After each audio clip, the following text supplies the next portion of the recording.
Voderady patria k obciam Trnavského kraja, ktoré majú byť na čo hrdé. A každý, kto je srdcom Voderadčan, prispel do novej tradície obecného dňa. Je to podujatie, ktoré sme trošičku zmenili oproti tým minulým 8 ročníkom, na ktoré boli ľudia zvyknutí.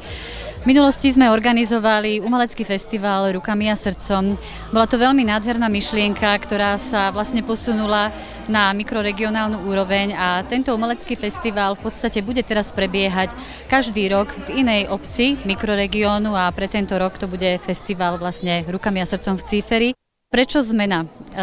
Kultúrna komisia a vôbec ľudia, ktorí sú trošku zanietení pre kultúrne dianie v obci Voderady, sa rozhodli, že zorganizujú niečo špeciálne, ale naozaj len výlučne pre Voderadčanov. Hrdosť Voderadčanov spočíva v takých dvoch krátkych vetách.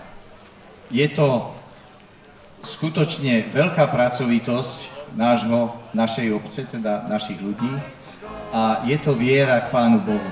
Tento deň obecný je taký prvý, vstupný, ale myslím si, že keď bude tradícia a budú ľudia ochotní spolupracovať na všetkých týchto akciách, tak budeme sa tu mať lepšie, budeme pracovať aj pre okrasu našej dediny. Program obecného dňa bol pestrý. Začínalo sa cyklopretekmi Voderadský cajgel pre deti i dospelých. O 16:00 sa v kultúrnom dome predstavilo divadielko Happy a na hlavnom pódiu starosta ocenil športovcov i osobnosti Voderad ďakovnými listami. Takisto sme pre deti pripravili tvorivé dielne, máme veľmi šikovnú košikárku, ktorá sa venuje pedik pleteniu vo Voderadoch, pani Silvia Šimak-Koštrnová, takže v sále kultúrneho domu si detičky môžu pliesť košíky, vyrobiť si mydielka, soli do kúpela, rôzne výrobky z fimohmoty.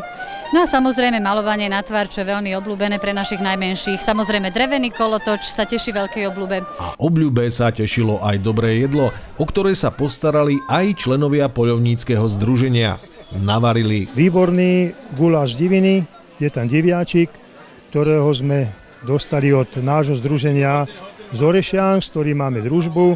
Želáme všetkým návštevníkom dobrú chuť, aby sa tu pekne pobavili a na nás dobre spomínali. O dobré spomienky sa iste postaral aj miestny spevácky zbor Prameň, dychová hudba Záhorienka, skupina Kochanský, detský folklórny súbor Tlnka, ďalej hudba z Marsu a akustik Boom. To je veľká kultúra vo Voderadu, to je veľký deň pre všetkých a najmä pre rodákov, ktorí sa zídu zo širokého okolia.